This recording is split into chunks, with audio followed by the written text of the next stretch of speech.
Sepertinya sudah dimulai. Kuba dilanda gelombang protes terhadap pemerintahan komunis saat ini dan pada saat yang sama, Direktur Badan Intelijen Pusat Amerika Serikat tiba-tiba berada di Pulau Kebebasan. Sementara seluruh dunia memperhatikan Beijing, tempat Trump dan Xi Jinping bertemu, sesuatu terjadi di Laut Karibia yang berpotensi mengubah seluruh kawasan. Di Kuba terjadi protes massal, sebuah peristiwa yang bahkan sulit dibayangkan sekitar setengah tahun yang lalu. Dan pada saat yang sama, Direktur CIA John Ratcliffe diam-diam terbang ke Havana untuk mengadakan pembicaraan tertentu di sana. Jadi, mari kita bahas kedua peristiwa ini dan, yang penting, hubungannya.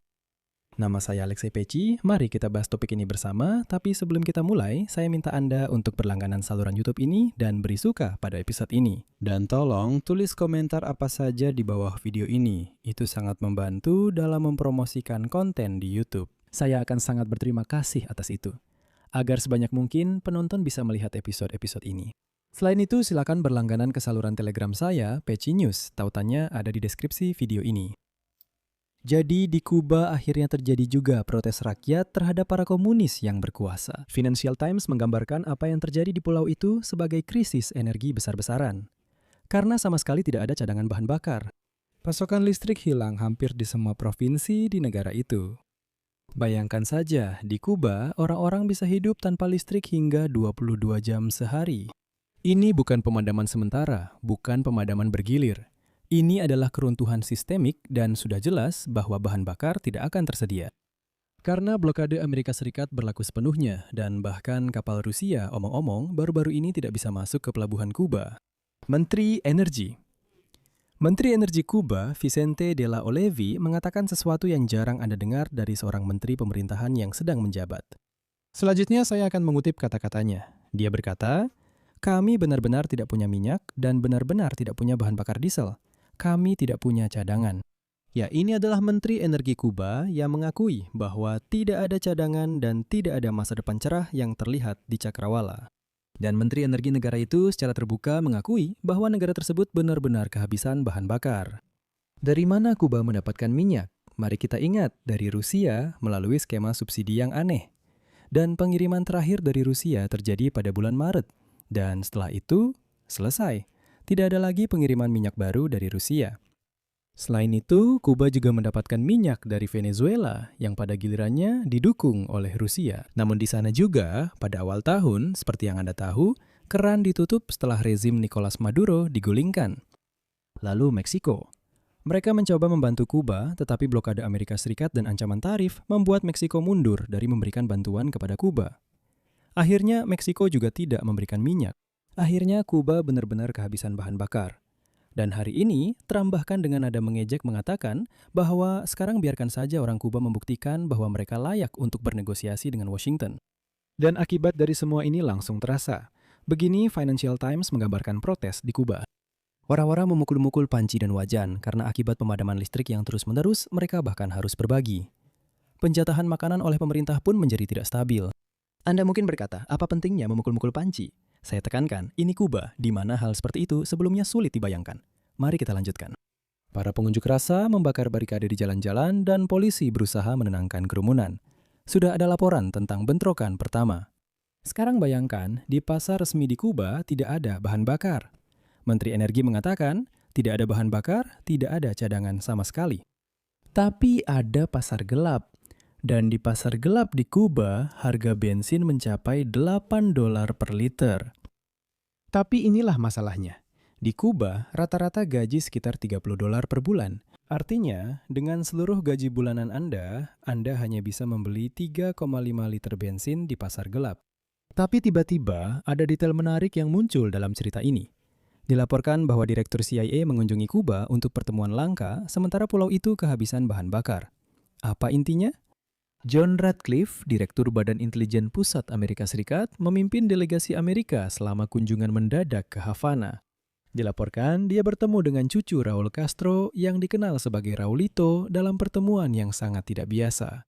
Perwakilan dari Kementerian Dalam Negeri Kuba juga ikut serta dalam perundingan tersebut. Namun, intinya adalah bahwa tiba-tiba justru orang-orang dari CIA yang menangani negosiasi tersebut.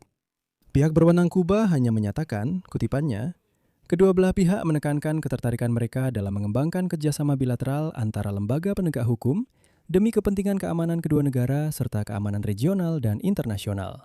Dan poin utama yang disampaikan Havana selama pertemuan tersebut, kutipannya, Kuba tidak menjadi ancaman bagi keamanan nasional Amerika Serikat. Ini adalah pernyataan yang sangat penting.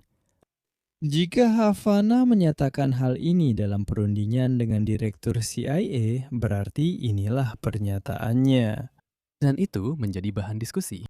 Saya ingatkan bahwa orang Amerika secara langsung mengatakan bahwa Kuba benar-benar merupakan ancaman bagi Amerika Serikat.